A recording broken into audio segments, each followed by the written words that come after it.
कर दवाएं मोहब्बत देते हैं पैगाम सेहत। बिस्मिल्लाहिर्रहमानिर्रहीम, अस्सलामु अलैकुम वरहमतुल्लाहि वबरकातुहू। पैगाम टेलीविज़न के प्रोग्राम पैगाम सेहत के साथ आपका मेज़बान नदीम रहमान प्रोग्राम में खुश आमदीद कहता है। मुअज़्ज़ज़ ख़वातीन व हज़रात, आजकल सेहत के मसाइल बहुत ज़्यादा बढ़ते चले जा रहे हैं और ख़ास तौर पर हड्डियों के मसाइल का शिकार बहुत सारे लोग हो रहे हैं और ख़ुसूसन ख़वातीन तो काफ़ी ज़्यादा इन मसाइल का शिकार हो रही हैं। हड्डियाँ क्यों कमज़ोर हो जाती हैं, जोड़ों में तकलीफ़ किस लिए हो जाती है और इनके पीछे वजूहात क्या होती हैं, आज के प्रोग्राम में हम डिस्कस करेंगे। मेरे साथ मेरे प्रोग्राम में आज शरीक गुफ्तगू हैं हमारे पहले मेहमान, हमारे बहुत ही मोहतरम प्यारे डॉक्टर कैसर फ़हीम साहब। आप head of orthopaedic department social security hospital Lahore हैं और इनके साथ हमारे साथ फ़िज़ियोथेरापिस्ट मौजूद हैं डॉक्टर शहज़ादा इफ्तिखार हुसैन साहब। आप असिस्टेंट प्रोफेसर हैं, कंसल्टेंट फ़िज़ियोथेरापिस्ट हैं और नवाज शरीफ सोशल सिक्योरिटी अस्पताल में खिदमत सर अंजाम दे रहे हैं। इनको प्रोग्राम में खुश आमदीद कहते हैं। अस्सलाम वालेकुम। वालेकुम अस्सलाम। डॉक्टर साहब, क्या हाल आपका? खैरियत से? काफ़ी अरसे के बाद दोबारा हमारी इस प्रोग्राम में मुलाकात हो रही। डॉक्टर साहब, आप जानते हैं कि आजकल हड्डियों के मसाइल बहुत ज़्यादा बढ़ते चले जा रहे हैं और ख़ास तौर पर ख़वातीन हमारी इन मसाइल का ज़्यादा शिकार हो रही हैं। सबसे पहले आप हमारे नाज़रीन को ये बताएं कि हड्डियों और जो जोड़ों की बीमारियां हैं ये इस वक्त हमारे पाकिस्तान में क्यों ज़्यादा होती चली जा रही हैं? बिस्मिल्लाहिर्रहमानिर्रहीम। सबसे पहले तो मैं पैगाम टीवी और आपका बहुत शुक्रगुजार हूँ कि आपने मुझे इस प्रोग्राम में मदऊ किया। जी, बेसिकली आपने बहुत अच्छा टॉपिक सेलेक्ट किया है, हड्डियों और जोड़ों की बीमारियां। आपको पता होगा कि ये बीमारी बेसिकली सब पाकिस्तान में बहुत ज़्यादा कॉमन है और हर दूसरा या तीसरा शख्स इस मर्ज़ का शिकार है। जी, बेसिकली इसकी अगर वजूहात की तरफ जाएं तो उसमें सबसे पहले जो है वो हमारा एक तो लेज़ी लाइफस्टाइल, जो हम मतलब टोटली कंपाइल्ड हो गए हैं मोबाइल पे, टेलीविज़न पे, लैपटॉप पे और कंप्यूटर के ऊपर। हमारी आउटडोर एक्टिविटी तकरीबन ख़त्म हो गई। अगर आप देखें तो पहले लोग जो है वो बहुत ज़्यादा पार्कों में जाते थे, क्रिकेट, हॉकी और दीगर जो आउटडोर एक्टिविटीज़ थी उनमें बहुत ज़्यादा अपना टाइम स्पेंड करते थे। लेकिन जब से ये मोबाइल, लैपटॉप और कंप्यूटर आए हैं, सारी आउटडोर एक्टिविटीज़ ख़त्म हो गई हैं। जी, ये एक बहुत बड़ा फैक्टर है हमारे यहाँ पे इन बीमारियों का। और दूसरा फैक्टर जो है ये खुराक की कमी या प्रॉपर खुराक का ना लेना। ठीक है। लोगों में ये बेसिकली लोगों को ये आइडिया ही नहीं है कि कौन सी खुराक हमें लेनी चाहिए, किस मिकदार में लेनी चाहिए। बस एक रूटीन है और वो चलती चली जाती है और उसमें अच्छा डॉक्टर साहब, आपने जिक्र किया लाइफस्टाइल का। अब बाकी हम देखते हैं कि हम लोग स्लगिश लाइफस्टाइल का शिकार हो रहे हैं।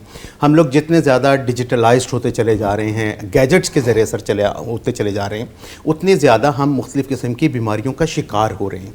आखिर इसकी वजूहात की तरफ अगर हम जाएँ तो हम किस तरह से डिफ़ाइन करेंगे कि ये लेज़ीनेस हमें क्यों इतनी ज़्यादा बीमारियों में मुब्तला कर रही है? तो बताया ना, बेसिकली हम लोगों की जो इस वक्त लाइफस्टाइल जा रहा है जिसमें हम लोग सिर्फ कन्फाइंड होकर रह गए हैं चेयर तक। मतलब हम गाड़ियों का इस्तेमाल बहुत ज़्यादा करते हैं, हम पैदल जाने को जो है वो तरजीह नहीं देते, हम मोटर बाइक का इस्तेमाल करते हैं, हम आउटडोर एक्टिविटी नहीं करते, घर में बैठे रहते हैं। जो हमें फ्री टाइम मिलता है ज़्यादातर टाइम हम या तो मोबाइल पे स्पेंड कर देते हैं या कंप्यूटर पे स्पेंड कर देते हैं या बैठे हुए एक्टिव्स पे स्पेंड करते हैं। लोगों में बेसिकली अवेयरनेस नहीं है कि ये एक्टिविटी, ये वर्जिश और ये मूवमेंट जो है ये कितनी ज़्यादा ज़रूरी है हमारी हड्डियों के लिए, हमारी पट्ठों के लिए और इनकी मजबूती के लिए। जब तक लोगों में ये अवेयरनेस नहीं होगी, लोग इसी तरह अपना टाइम ज़ाया करते रहेंगे और इसी तरह बीमारियों का शिकार। बिल्कुल ठीक है। अच्छा डॉक्टर साहब, बचपन में जब बच्चे की पैदाइश होती है, बल्कि उससे भी पहले ज़रा अगर हम थोड़ा सा बैक जाएँ तो एक प्रेगनेंसी के दौरान माँ के लिए वो कौन सी ऐसी ग़िज़ाएँ हैं जो बहुत एसेंशियल हैं, यानी ज़रूरी हैं उस बच्चे की हड्डियों की ग्रोथ के लिए? बेसिकली आप अगर देखें तो बैलेंस डाइट सबसे ज़्यादा ज़रूरी होती है। ठीक है। हमारी बेसिकली जो ज़्यादा प्रॉब्लम यहाँ पे है वो ये है मेल डोमिनेंट सोसाइटी। जो हमारी फ़ीमेल्स हैं उनको घर में प्रॉपर खुराक वो नहीं लेती। सबसे पहले उनकी कोशिश होती है मेल्स को, बच्चों को, उन लोगों को खुराक दीजिए और उसके बाद वो अपनी तरफ आती हैं। यही वजह है कि घर में दूध का इस्तेमाल और दीगर जो अच्छी डाइट है जिसमें दूध है, दही है, प्रोटीन है, ये सारी की सारी डाइट्स जो हैं ये ज़्यादातर मेल डोमिनेंट सोसाइटी में मेल्स को मिल जाती हैं और फीमेल इसको जो है वो प्रॉपर तरीके से नहीं ले पाती। दूसरा एक है उनकी जो कि टोटली इंडोर एक्टिविटी होती है, बाहर वो धूप में नहीं निकलती, कन्फाइंड होकर रह जाती हैं, लिहाजा वो इन बीमारियों का ज़्यादा शिकार होती हैं। उनको ये आइडिया ही नहीं है कि उन्होंने कैल्शियम सप्लीमेंट एडिट साथ असूलन लेना चाहिए, उनको दूध का इस्तेमाल करना चाहिए, दही का इस्तेमाल करना चाहिए, फ्रूट्स का इस्तेमाल करना चाहिए, उनको विटामिन जाएँ वही मैंने सबसे पहले जो एक बात की थी कि जब तक उनको प्रॉपर अवेयरनेस नहीं होगी वो इन बीमारियों का शिकार होती रहे। बिल्कुल ठीक है, यानी प्रेगनेंसी के दौरान जितनी भी बैलेंस डाइट है उसका ख्याल रखना बहुत ज़्यादा ज़रूरी है। अच्छा, बच्चे की पैदाइश हो गई, अब बच्चा जो है उस दुनिया में आ चुका है, अब वो किस उम्र तक उसकी हड्डियों की नशोनुमा होती है और कौन कौन सी चीज़ें उनकी खुराक में सबसे ज़्यादा ज़रूरी हैं?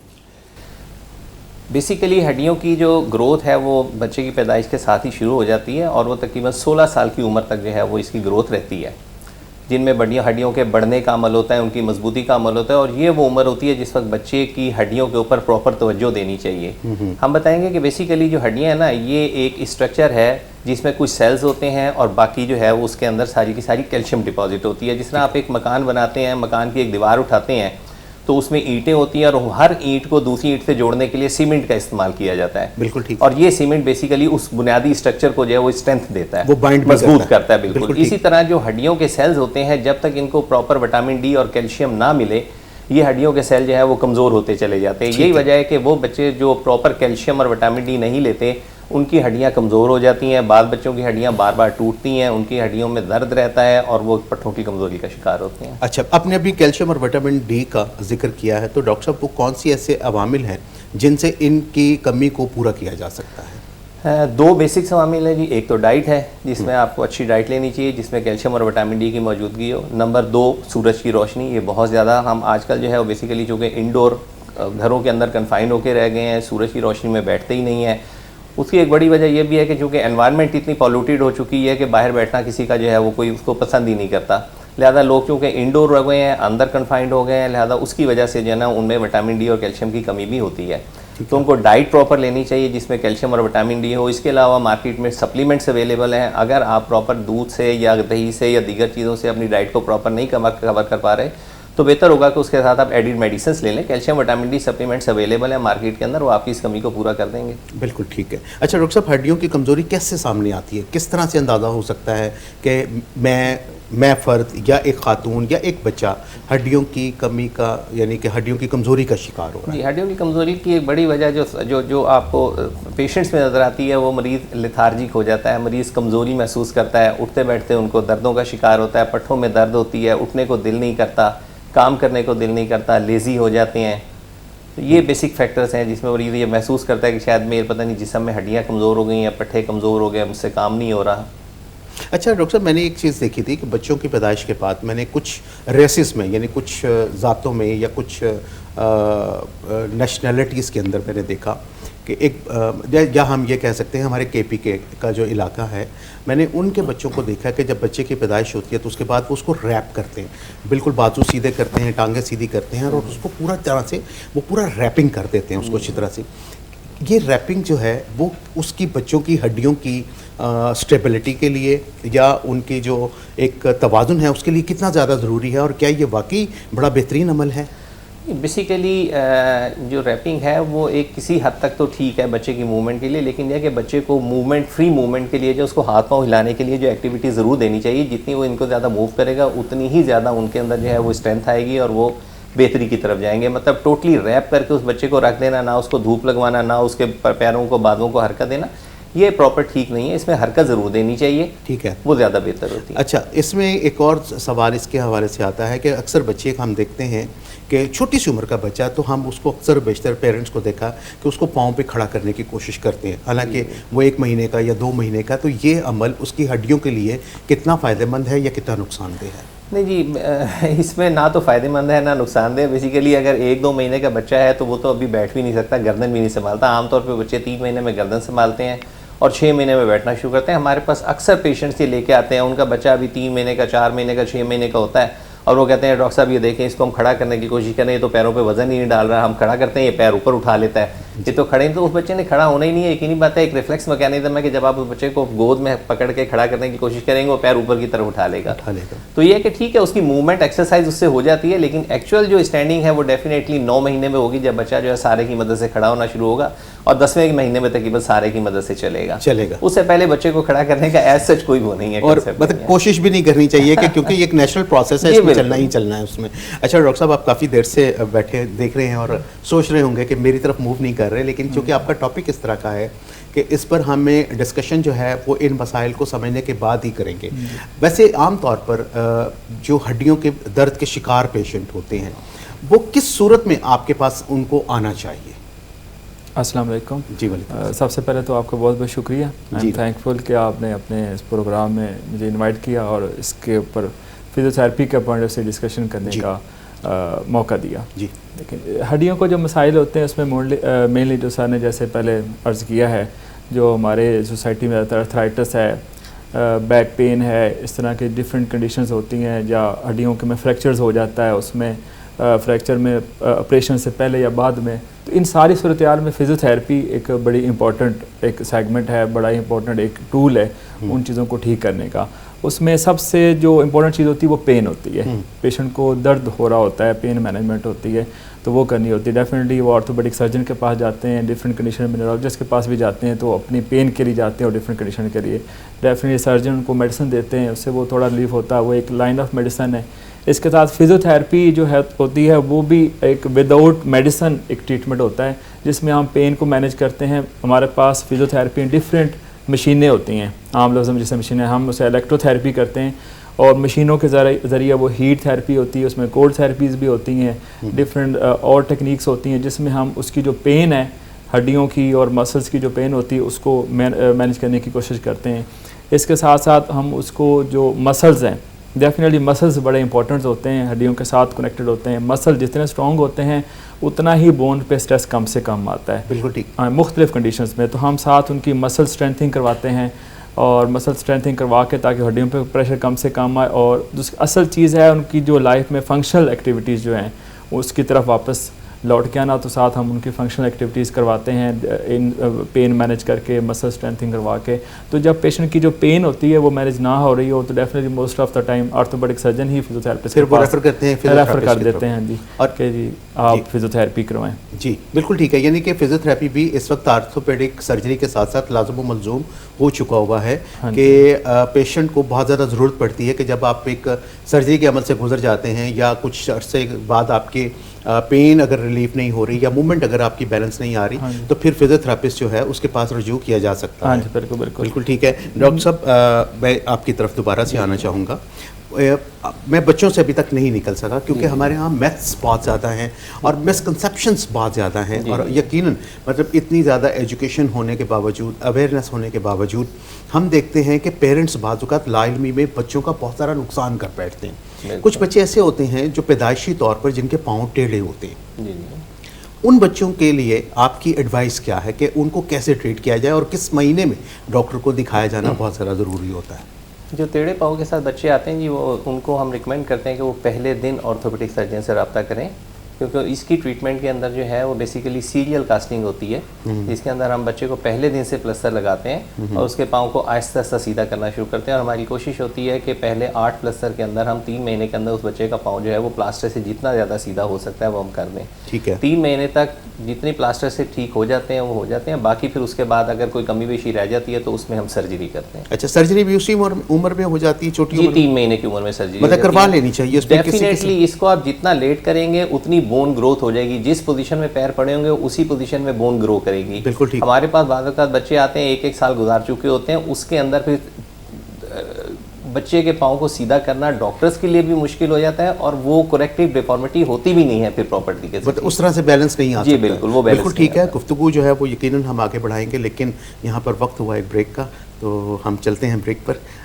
मौजूद ख़वातीन और हज़रात, आपको बताते चलें कि इस प्रोग्राम के लिए ताउन हासिल है साफ़ून बर्तनों की सफाई के लिए बेहतरीन बनाने वाले सूफ़ी सोप एंड केमिकल इंडस्ट्रीज़ का। यहाँ पर हुआ है एक वक्फे का, हाजिर होते हैं इस वक्फे के बाद। लेकर दवाएं मोहब्बत देते हैं पैगाम सेहत, लेकर दवाएं मोहब्बत देते हैं पैगाम सेहत। वेलकम बैक मौजूद ख़वातीन व हज़रात। ब्रेक पर जाने से पहले डॉक्टर साहब से गुफ्तगू हो रही थी कि बच्चों के पाँव के जो टेढ़ापन है उसको कैसे ठीक किया जा सकता है। डॉक्टर साहब ने बड़े अच्छे से तफसीलन हमें यह बताया है कि ऐसे बच्चों को डे 1 यानी पैदाइश के फ़ौरन बाद ऑर्थोपेडिक सर्जन इनको दिखाया जाना चाहिए ताकि उनका प्रॉपर इलाज हो सके। और डॉक्टर साहब के बकौल कि ये इलाज 100% कामयाब है और बच्चे 2-3 माह के अंदर ही अंदर बहुत बेहतरीन हालत में और उनके पाँव जो हैं वो सीधे हो जाते हैं। मज़ीद डॉक्टर साहब से जानते हैं कि बच्चों में और कौन कौन सी ऐसी तकलीफ़ात हैं जिनके लिए फौरी तौर पर इनसे रजू किया जा सकता है। जी डॉक्टर साहब, आप बताएं कि एक तो टेढ़े पाँव के अलावा ऐसे और कौन से ऐसे इमराज होते हैं हड्डियों के लिए जो बच्चे की पैदाइश के फ़ौरन बाद पेरेंट्स को देखना चाहिए और फौरी तौर पर डॉक्टर से रजू करना चाहिए। आमतौर पे बच्चे की पैदाइश के फ़ौरन बाद जो है वो कोई एज सच डिफॉर्मिटी डिटेक्ट तो नहीं होती। तकरीबन 3 महीने पे जाके बच्चे के अंदर कोई डिफॉर्मिटीज़ बंदा डिटेक्ट कर लेते हैं, माँ बाप डिटेक्ट करते हैं कि इस बच्चे के पाँव जो है वो पूरी तरह जो है वो खुल नहीं रहे, घुटने से इनकी पूरी मूवमेंट नहीं हो रही, या बच्चे का कोई एक पाँव एक टांग छोटी है दूसरी टांग बड़ी है, या इस बच्चे की जो एल्बो है ये पूरी तरह सीधी नहीं हो पा रही। ये सारी चीज़ें कंजेनिटल एनोमलीज में आती हैं, यानी वो बीमारियां जो बच्चों की पैदाइश के वक्त तो मौजूद होती हैं लेकिन माँ बाप उसको डिटेक्ट नहीं करते, देख नहीं पाते। फिर वक्त के साथ साथ जो बच्चा वक्त गुजरता है, बड़ा होता है, उस वक्त ये बीमारियां जो है वो नज़र में आती हैं और फिर वो ऑर्थोपेडिक सर्जन से रब्ता करते हैं। बिल्कुल ठीक है। अच्छा डॉक्टर साहब, एक चीज़ होती है, हम अक्सर देखते हैं कि कुछ बच्चों की पैदाइशी तौर पर कमर की रीढ़ की हड्डी के ऊपर एक फोड़ा सा बना होता है और अक्सर और बेशतर डॉक्टर्स कहते हैं या लोग कहते हैं कि इनको फौरी तौर पर डॉक्टर को दिखाना चाहिए। वो कैफियत क्या होती है और उसमें ऑर्थोपेडिक सर्जन का क्या रोल होता है? बेसिकली उसे हम स्पाइना बाइफिडा कहते हैं। उसमें ये होता है कि ये भी मैंने जितना भी आपसे पहले डिस्कस किया कि कुछ ऐसी बीमारियां होती हैं जो पैदाइशी होती हैं। इसके अंदर पैदाइश के वक्त जब अंदर बेबी की डेवलपमेंट हो रही होती है तो जो स्पाइनल कॉर्ड होती है, जो हराम मगज़ होता है, उसके ऊपर जो कवरिंग होती है स्किन की और दीगर फेशिया की, वो नहीं हो पाती। सही। इसको हम कंजेनिटल एनोमली कहते हैं बेसिकली। और ये इसकी मुख्तलिफ स्टेजेस होती हैं। बास केस के अंदर सिर्फ ऊपर से स्किन जो है वो उसका कवर नहीं होता, बास केसेस के अंदर उसके ऊपर जितनी लेयर्स होती हैं वो सारी की सारी नहीं होती। अगर सिर्फ स्किन ना हो तो उन बच्चों के अंदर कोई ऐसा इतनी ज़्यादा प्रॉब्लम नहीं होती और उसका रिजल्ट भी बहुत अच्छा होता है। लेकिन वो बच्चे जिनके अंदर ये स्पाइनल कॉर्ड तक एक्सपोज होती है, उन बच्चों के अंदर नीचे टांगों की हरकत का ना होना या पहाने और पेशाब का कंट्रोल ना होना और इसी किस्म की दीगर चीज़ें जो है वो मौजूद होती हैं। सही। तो ये इस कैफियत में ऑर्थोपेडिक सर्जन का क्या रोल है यहाँ पर? इस कैफियत के अंदर ऑर्थोपेडिक सर्जन का रोल नहीं है जी। इस कैफियत के अंदर बेसिकली न्यूरो सर्जन का रोल है। वो उसको कवर कर देते हैं पीछे से स्किन को। लेकिन मैंने आपको फिर बताया कि अगर वहाँ पे न्यूरोलॉजिकल डेफिसिट है, जो एसाब की कोई बीमारी हो गई और वो पूरी तरह डेवलप नहीं हुई, तो उसके अंदर उनकी जो रिवर्ट है, जो उनका बेहतर होना है टांगों का हरकत का या ये पखाने पेशाब के कंट्रोल का, ये मुमकिन नहीं होता। बिल्कुल ठीक। हाँ, अलबत्ता अगर सिर्फ ऊपर से स्किन कवर नहीं है और वो स्किन कवर कर देते तो डेफिनेटली बड़े अच्छे रिजल्ट हैं। बिल्कुल ठीक है। अच्छा डॉक्टर साहब, मैं आपसे सवाल करना चाहूँगा कि अक्सर और बेशतर हमारे यहाँ लोग कहते हैं कि जी मुझे चलते फिरते जोड़ों में बहुत ज़्यादा दर्द होता है, तो ये दर्द जो है वो किन वजूहात की बुनियाद पर होता है और यहाँ पर फिजियोथेरेपी का क्या रोल है? अक्सर चलते फिरते जो जोड़ों में दर्द होता है बेसिकली उसकी अब डिफरेंट कंडीशंस होती हैं। उसमें आप देखना पड़ता है, वो तो पेशेंट की असेसमेंट के ऊपर होता है। उस टाइम आपने असेस करना होता है कि पेशेंट की एज क्या है और उसके अलावा उसका वेट उसको कितना है, उसमें कितना है, मेल है, फीमेल्स है। जैसे जॉइंट डिसीज़ अब कुछ एज रिलेटेड होती हैं, जैसे ऑस्टियोआर्थराइटिस है नी का, वो एज रिलेटेड 40+ लोगों में जिनका वेट थोड़ा ज़्यादा होता है उनमें नेचुरली ज़्यादा होता है।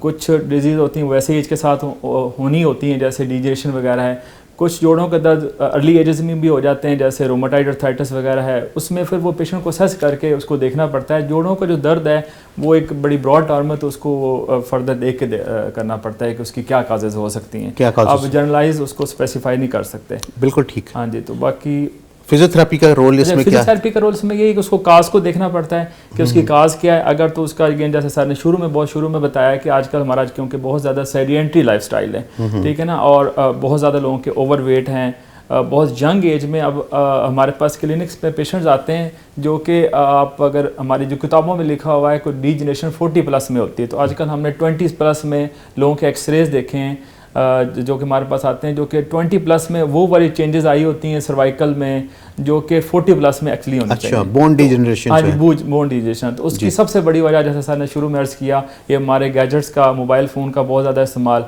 और पोस्चर की जो अवेयरनेस ना लोगों को होना कि फ़ोन अगर यूज़ करना भी है तो किस तरह यूज़ करना है। अब दुनिया में इवन के मैं नेक आजकल बहुत ज़्यादा है, इवन इस सीज़न में बहुत ज़्यादा होता है, तो उससे अब टेक्स्ट नेक सिंड्रोम के नाम से जाना जाता है। टेक्स्ट नेक सिंड्रोम, ये जो फ़ोन पे हम टेक्स्ट, अच्छा, मतलब ये बड़ी एक आपने नई टर्म बताई है, टेक्स्ट नेट सिंड्रोम। अच्छा, सिंड्रोम तो मतलब पूरा एक पूरी एक बीमारी हो जाती है। ठीक है, इसका नाम रख दिया है कि ये आपका जब आप इस तरह सारा दिन फ़ोन पे लगे रहेंगे, फेसबुक व्हाट्सएप या टेक्सटिंग करते हैं, तो आपका जो वेट है ना नेक पे वो बहुत ज़्यादा पड़ता है, तो उससे आपका कर्वेचर जो अल्लाह ने बनाए हुए हैं वो ख़राब होते हैं। तो जो वजूहात में पोस्चर का बहुत बड़ा है। इवन जो लोग आजकल, जैसे सर ने अर्ज़ किया है कि वो सारा कुछ हमारा लैपटॉप पे शिफ्ट हो गया है, IT, इवन हमारे हॉस्पिटल में जो सिस्टम है वो भी अब कंप्यूटराइज हो गया है। जी बिल्कुल। तो जो पहले प्रीसियम, तो हम खुद सारा दिन उस पर बैठे, तो बहुत सारे लोगों को पोस्चर का नहीं पता कि अगर मैंने लैपटॉप यूज़ करना है तो उसमें मेरे नेक का पोस्चर क्या होना चाहिए, मेरे बैक का पोस्चर क्या होना चाहिए, मुझे बैठना कैसे चाहिए, और प्रोलॉन्ग सिटिंग्स को अवॉइड करना चाहिए, क्योंकि आप जब प्रोलॉन्ग आवर्स के लिए बैठते हैं तो आपके बैक पे बहुत कंप्रेशन पड़ता है।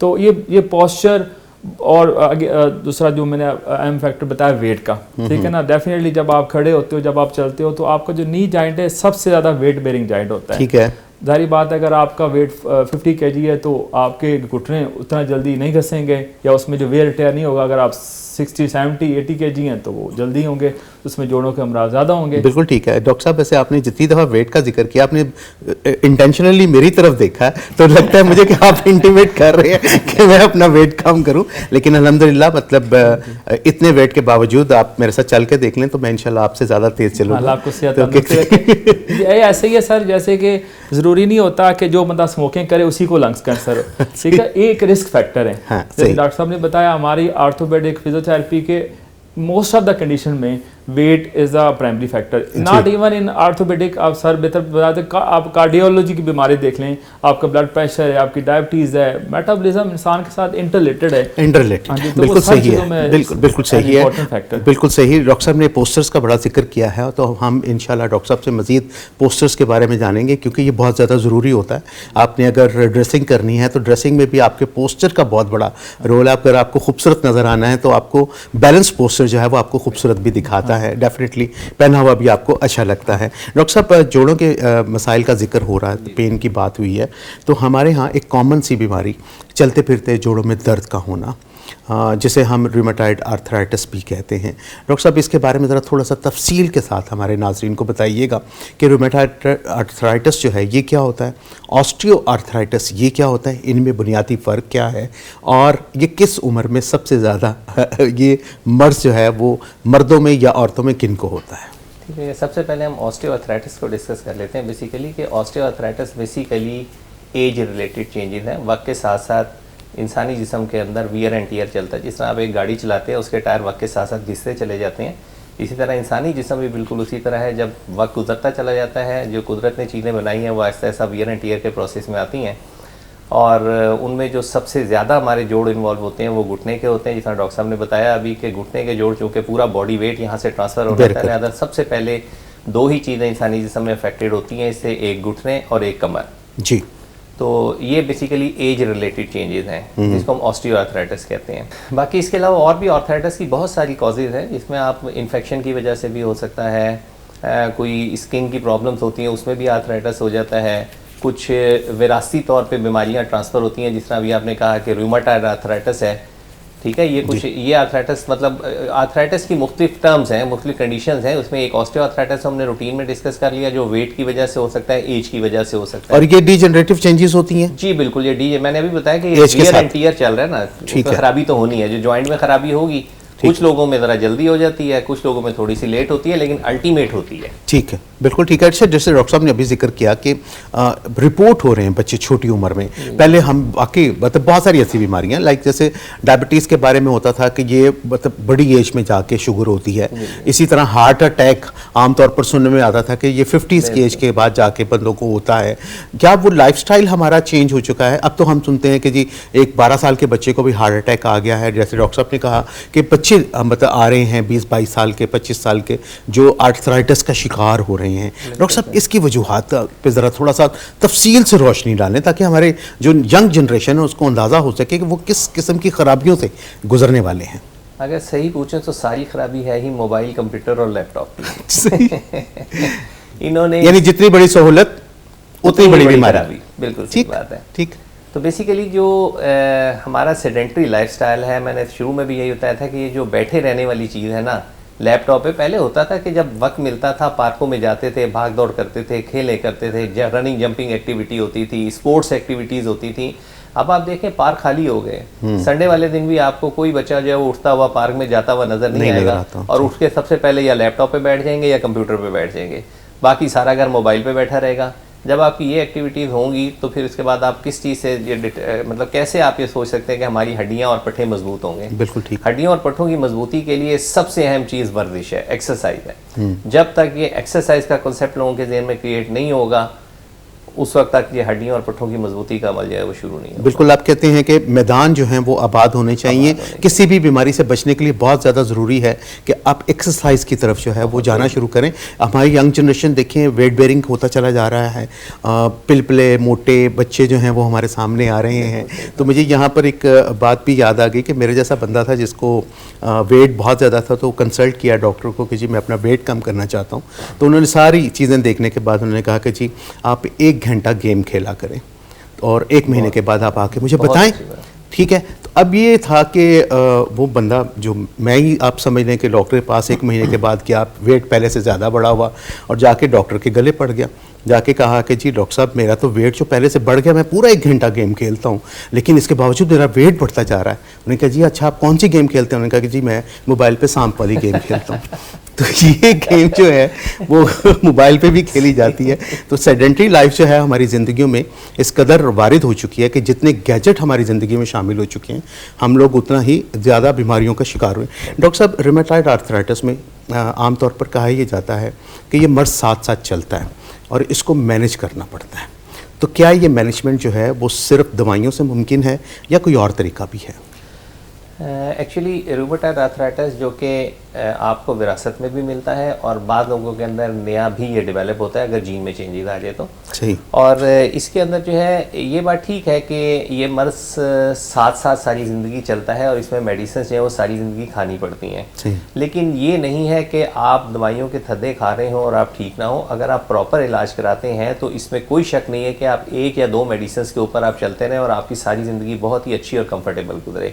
सिर्फ वही बात है कि आपने अपनी लाइफ को मोबाइल करना है और आपने मेडिसिन रेगुलर लेनी है। सही। ये बिल्कुल ऐसी है जैसे शुगर के पेशेंट होते हैं, अगर वो प्रॉपर तरीके से अपने आप को जो है वो वर्कअप में रखें, एक्सरसाइज करें और साथ इंसुलिन लगवाते हैं ना, तो सारी ज़िंदगी कोई मसला नहीं होगा।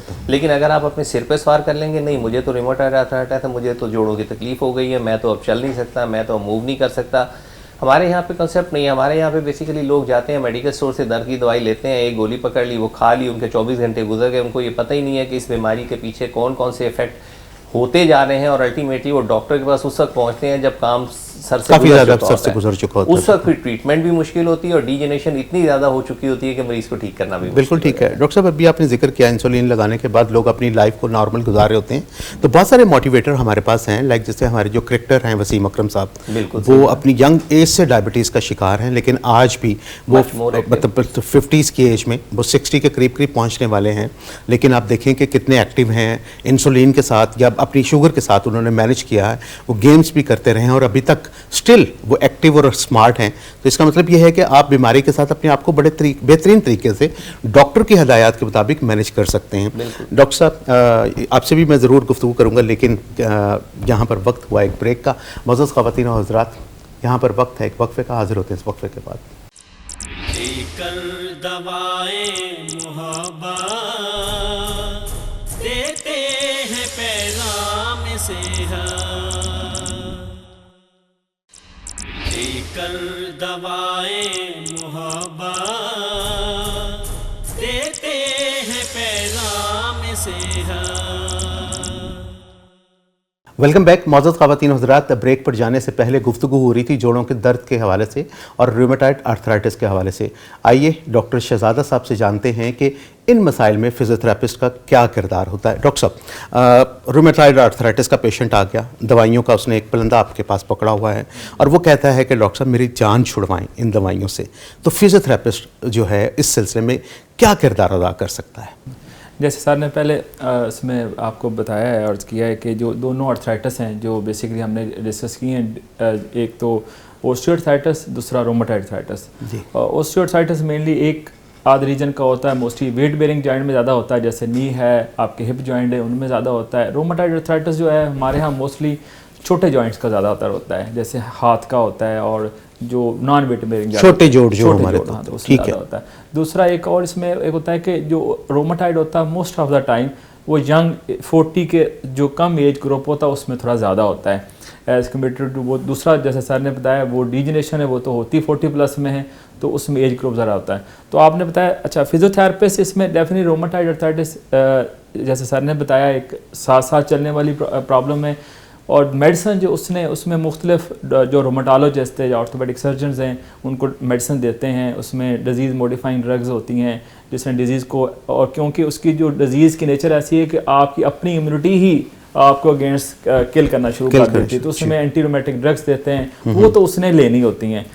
हाँ, फिजियोथेरेपी का जो उसमें रोल होता है, जो उसमें पेन किलर्स और मसल रिलैक्सेंस वो खा रहा होता है, उसको हम मिनिमाइज़ कर सकते हैं। वो कैसे कर सकते हैं, वो हम अगेन हमारे पास आपको जैसे बताया कि फिजिकल थेरेपी में हमारे पास इलेक्ट्रोथेरेपी डिफरेंट गैजेट्स, डिफरेंट मशीनें होती हैं जो कि पेन मैनेज करती हैं, जैसे अल्ट्रासोनिक थेरेपी है वो हम उसमें करते हैं, क्योंकि स्मॉल जॉइंट का अर्थराइटिस होता है हमारे पास वैक्स थेरेपी होती है, वैक्स थेरेपी हम उसमें हाथ डालते हैं तो इवन उसमें हीट देती है, और उससे क्या होता है उसकी इन्फ्लेमेशन भी कम होती है पेशेंट की, और उसकी पेन भी कम होती है। और उसके बाद सबसे इंपॉर्टेंट जो इसके, क्योंकि लॉन्ग टर्म चलने वाली चीज़ है, और हमारे यहाँ होता है कि जिस उस एरिया होता है उसको वो यूज़ करना कम कर देता है, तो उससे मसल वीकनेस बहुत ज़्यादा होती है पेशेंट को। तो मसल वीकनेस को सेटल करने के लिए हम उसको एक्सरसाइजेज बताते हैं, घर के लिए भी बताते हैं, और वहाँ पे भी करवाते हैं स्पेसिफिक मसल्स की। देखें जो भी मेडिसिन होती हैं, अगर मसल स्ट्रेंथनिंग आप खाते हो या मल्टीविटामिन्स खाते हो तो वो जनरलाइज बॉडी के होते हैं। अगर आपने किसी स्पेसिफिक मसल को स्ट्रेंथ करना है तो उसी मसल की एक्सरसाइज करनी पड़ती है, और वो फिजियोथेरेपिस्ट उसको बताता है, क्वाड्रिसेप्स की करवानी है, एल्बोस की करवानी है, जो भी उसके एरिया इन्वॉल्व है, उसके जो स्पेसिफिक मसल्स होते हैं हम उनको स्ट्रेंथनिंग करते हैं। जब मसल स्ट्रॉन्ग होते हैं तो उस पर जो बीमारी का असर है वो कम से कम होता है। जैसे सर ने बात की है, असल मकसद तो ये है कि अपनी लाइफ में वो इंडिपेंडेंट रहे और मूवमेंट करता रहे, ठीक है ना, टू मेक हिम और हर इंडिपेंडेंट। तो वो जब मसल स्ट्रॉन्ग करेगा, उसकी पेन मैनेज रहेगी, तो वो डिजीज़ का उस पर इतना इफेक्ट नहीं होता, वो माशाल्लाह अपनी लाइफ में काफ़ी हद तक बेहतर रहता है। बिल्कुल ठीक है। अच्छा डॉक्टर साहब मुझे ये बताइए कि हमारा आर्थराइटिस तो आ गया पेशेंट, उसने मैनेज भी कर लिया, फिजियोथेरेपी भी करवा ली, लेकिन फर्दर कहते हैं कि जब एज बढ़ती चली जाती है तो डिफॉर्मिटीज़ शुरू हो जाती हैं, हड्डियाँ बाहर निकलना शुरू हो जाती हैं, हड्डियाँ टेढ़ी होना शुरू हो जाती हैं, तो उस अमल में पेशेंट के लिए क्या हदायत हैं? एक्चुअली मैंने आपको शुरू में बताया कि बेसिकली जो डीजनरेशन है वो सबसे ज़्यादा घुटनों में और कमर में नज़र आती है, बाकी जोड़ इसमें ज़्यादा कम इन्वॉल्व होते हैं, और ज़्यादा डिफॉर्मिटी भी घुटनों ही में नज़र आती है। उसके लिए पेशेंट्स के लिए कुछ प्रिकॉशंस होती हैं, उनको हम बताते हैं कि आप ज़मीन पे उठने बैठने वाले काम कम करें, नमाज कुर्सी पे बैठ के पढ़ लें, बाथरूम के लिए कमोड या कुर्सी का इंतज़ाम करें, झुक के कोई काम ना करें, वज़न ना उठाएं, सीढ़ियाँ कम से कम चढ़ें, मतलब अपनी लाइफ को मॉडिफाई करें बेसिकली। बिल्कुल ठीक है। वो तमाम चीज़ें जिसमें आपके घुटने पे ज़्यादा स्ट्रेस आ रहा है और उनके ऊपर प्रेशर आ रहा है उसको कम करें। जितना ज़्यादा आप इन चीज़ों को अवॉइड कर लेंगे उतनी आपके घुटनों की लाइफ बढ़ जाएगी। बिल्कुल ठीक है। अच्छा डॉक्टर साहब ये आमतौर पर होता ही है कि जब हड्डी फ्रैक्चर हो जाती है, कई दफ़ा ऐसा ये देखा गया है कि रोड एक्सीडेंट्स होते हैं, और रोड एक्सीडेंट में एक आम प्रैक्टिस है, मैं जो एक जनरलाइज सवाल आपसे करने लगा हूँ इस हवाले से, कि हम क्या करते हैं कि जैसे ही रोड एक्सीडेंट होता है तो हम लोग भागे हुए जाते हैं, जो विक्टिम है जिसका एक्सीडेंट हुआ है हम फौरी तौर पर उसको पकड़ के उठा के खड़ा करके चलाने की कोशिश करते हैं। सबसे पहले ये बताएं कि इस तरह का ये अमल जो है उस पेशेंट के लिए किस हद तक सही है और किस हद तक ख़तरनाक है? जी एक्चुअली यहाँ पे फिर वही बात आई थी अवेयरनेस की। आवाम को अवेयरनेस नहीं है, यही वजह है कि एक हमारे पंजाब में एक सर्विस चल रही है 1112 जिनको इस काम के लिए स्पेसिफाई किया गया है कि आपने अगर कोई ट्रॉमा देखना है, कोई एक्सीडेंट देखना है तो आपने उसको मैनेज कैसे करना है। सबसे अहम चीज़ होती है कि जब भी रोड ट्रैफिक एक्सीडेंट होता है उसमें 3-4 चीज़ें सबसे पहले देखनी चाहिए कि उस बंदे को चोट कहाँ पे लगी है। अगर आपको नहीं अंदाज़ा हो रहा और मरीज़ भी अनकॉन्शियस है, नहीं बता रहा, तो सबसे पहले उसकी गर्दन को स्टेबलाइज करें, ताकि अगर इस लेवल पे कोई इंजरी है तो उसको सांस का या और दीगर कोई इस तरह के मसले मसाइल ना हो। इसके अलावा अगर आप समझते हैं कि कोई लिम्फ ट्राउमा आपको वादे तौर पे नज़र आ रहा है कि कोई टांग पे डिफॉर्मिटी है, कोई टांग टूटी हुई है या कहीं से कोई ब्लीड कर रही है, तो उस हिस्से को आप सिंपल स्टेबलाइज कर देते हैं। उनके पास सामान मौजूद होते हैं, 11 12 अलग। आम बंदों के लिए ये है कि कोई भी एक लकड़ी या कोई फट्टी लेके वो उसके टांग के पीछे रख दें और उसको जो है वो सपोर्ट दे दें कि वो इधर उधर ना हो, और उसको फ़ौरन से पहले किसी ट्रॉमा सेंटर पे पहुंचाएं ताकि उसको प्रॉपर मैनेज किया जाए। डॉक्टर साहब ये तो है ना मैनेजमेंट, लेकिन मैंने आज सवाल आपसे ये किया है कि अक्सर प्रैक्टिस ये देखने में आती है कि उसको उठा के खड़ा कर देते हैं। मेरा सवाल पूछने का मकसद ये कि ये अमल जो है ये पेशेंट के लिए कितना अच्छा है या कितना खतरनाक है? ये अमल बिल्कुल गलत है जी। उसकी वजह ये होती है कि जिस वक्त पेशेंट को ट्रॉमा होता है उस वक्त पेशेंट को एक तो ये अगर ब्लीडिंग शुरू हो गई है, कहीं पे कोई वजह वूंड है और वो ब्लीड कर रहा है, तब भी उसको उठाना गलत है। या अगर पेशेंट जो है वो चोट की वजह से बेहोशी की हालत में है या प्रॉपर रिस्पॉन्ड नहीं कर रहा, तो उसको उठाने की कोशिश बिल्कुल नहीं करनी चाहिए। बल्कि बाद का तो हमने ऐसे देखा है कि ऐसे पेशेंट्स का अचानक ब्लड प्रेशर एकदम ड्रॉप करता है और हमें फुट एलिवेट करना पड़ता है। हम अक्सर ये रिकमेंड करते हैं कि इस टांगों को थोड़ा सा ऊपर कर दो, उठाने की कोशिश ना करो, सही, ताकि उसकी खून की सर्कुलेशन दिमाग की तरफ जाए, कम से कम वो लाइफ उसकी स्टेबल हो जाए। खड़ा करके क्या कर लेना है, खड़ा तो बाद में भी हो जाएगा अगर सब कुछ ठीक है तो। बिल्कुल ठीक है। अच्छा, मैं एक चीज़ ऐड करना चाहूँगा जी प्लीज़, आपकी इजाज़त से। जी ये जो आप चीज़ बताई है वाकई हमारी सोसाइटी में बड़ी कॉमन है और लोग कहते हैं फ़ौरन खड़ा करें। जैसे सर ने बताया उसमें बड़ी कॉम्प्लिकेशंस होने के चांसेस हैं। जैसे वो अगर उसे, जैसे सर ने बताया, सबसे स्पाइनल कार्ड इंजरी हमारी बड़ी एक कॉमन सी चीज़ है। लेकिन उसमें तो वो ये कहते हैं आपको तो नहीं पता पेशेंट गिरा उसे क्या है, अगर आपने उसे थोड़ा सा गलत मैनेज कर लिया तो मे बी वो पार्शियल स्पाइनल कार्ड इंजरी और कंप्लीट में चली जाए और मुकम्मल पैरालाइज हरकत की वजह से वो पूरा पैरालाइज हो जाए, पूरी जिंदगी के लिए पैरालाइज हो जाए। और दूसरी एक और जो बड़ी गलत हरकत लोग करते हैं, जैसे सर ने पहले बताया कि पेशेंट अनकॉन्शियस होता है, बेहोश होता है और फौरन उसे पानी पिलाने की कोशिश करते हैं। हाँ जी, ठीक है ना। हालांकि ये भी बड़ा गलत अमल है, क्योंकि अगर ये पेशेंट अनकॉन्शियस हो और पानी आप डालेंगे तो वो तो एस्पायरेट कर जाएगा, उसके लंग्स में चला जाएगा, तो अगेन एक बड़ी कॉम्प्लिकेशन की तरफ जा सकता है। तो इन चीज़ों से अवॉइड करना चाहिए। बिल्कुल सही है। मतलब रोड एक्सीडेंट के अंदर जो हमारा एक आम कॉमन आदमी है जिसको किसी चीज़ का नहीं पता, उसको ये है कि जो पेशेंट मतलब इंजर्ड हो गया है, डॉक्टर साहब ने जैसे बड़ी अच्छी बात कही कि इदारा बहाली का है हमारे पास 1112 है, कॉल करें, उसे बुलाएं और वो जिस पोजीशन पे पड़ा हुआ है उसी पे रहने दें, ताकि आपकी हिलजुल उसको किसी मजीद नुकसान का जो है उसके लिए बायस ना बन जाए। जैसे आपने कहा कि स्पाइनल इंजरी होती है तो मुकम्मल पैरालाइज होने का भी चांसेस जो हैं वो हो सकते हैं। डॉक्टर साहब ये भी एक देखने में आया कि हड्डी अगर टूटी है तो वो अपनी जगह पे है, मतलब उसकी रिडक्शन प्रॉपरली की जा सकती है, लेकिन अक्सर जब उसको उठा के खड़ा करते हैं तो हड्डी डिस्प्लेस कर जाती है और फिर सर्जरी की तरफ जो है ना वो लाजमी जाना पड़ता है। अच्छा डॉक्टर साहब, एक एक्सीडेंट करने के बाद, मतलब एक पेशेंट है, उसका एक्सीडेंट हुआ, उसकी बहाली हो गई, हड्डी भी जुड़ गई, उसके पट्टे भी कहते हैं सख्त हो गए, तो फिजियोथेरेपिस्ट का क्या रोल है? हाँ जी, बड़ा इंपॉर्टेंट रोल है इसमें फिजियोथेरेपी का। देखें, हर चीज़ का एक फ़ायदा होता है और एक नुकसान होता है जी। ठीक है, हड्डी टूटी है अगर पेशेंट की तो डेफिनेटली वो सबसे पहले ऑर्थोपेडिक सर्जन के पास जाएगा। अच्छा, ऑर्थोपेडिक सर्जन के पास डेफिनेटली दो अप्रोचेस होती हैं। वो देखते हैं कि उसको प्लास्टर लगाना है या ऑपरेशन करना है।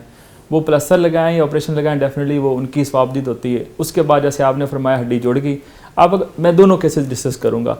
अगर प्लास्टर लगाया है तब भी प्लास्टर का मकसद ये है कि एब्सोल्यूट रेस्ट हो जाए, ताकि वो क्लोज रिडक्शन करके उसके बाद उसको कहते हैं जी इस पर आपने इतनी देर के लिए वजन नहीं डालना जी। बिल्कुल 4 to 6 वीक के लिए डिपेंड करता है, सर्जन उसको डिपेंड करता है कितना अर्सा वजन नहीं डालना, और टांग सीधी रखनी है जी। अब वो क्यों करते हैं? क्योंकि उससे हड्डी जुड़ जाती है। अच्छा, हड्डी तो जुड़ गई उसके बाद, और ये ज़रूरी भी है, मैं ये नहीं कह रहा, डेफिनेटली वो जब तक वो उस पर एब्सोल्यूट रेस्ट नहीं होगा, वो उस पर वेट नहीं डलेगा तो तब तक जुड़ेगी नहीं। अच्छा, वो उसका फ़ायदा था। अब उसका नुकसान क्या होता है?